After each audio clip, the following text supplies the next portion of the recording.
ॾिसी रहिया आहियो MNN TV। हाज़िर आहिनि हिन वक़्त जूं ख़ासि ख़बरूं। भान सैदाबाद दाइम ब्रांच जा आबादगार ॿिए ॾींहुं बि सरापा एहतजाज बणियल मुतालबनि जी मन्नता लाइ इंडस हाईवे बंदि करे छॾियो।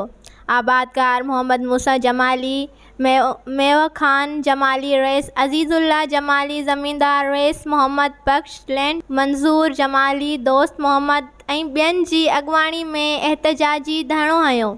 SDO इरिगेशन विजय कुमार धरणे वारे हंधि पहुची आबादगारनि खे ख़ातिरी कराईंदे चयो त जल्द पंपिंग स्कीम जा मुकमल मोटर चालू कराया वेंदा ऐं चीफ सां ॻाल्हाए करे बम्बा शाख दाइम शाख जी वाराबंदी अलॻि कराई वेंदी। मुज़ाहिरीन चयो त पाणी चोरी कंदड़ ख़िलाफ़ इंजीनियर समेत थाणनि ते कंप्लेन कई पर पुलिस केस वठण लाइ तयारु नाहे।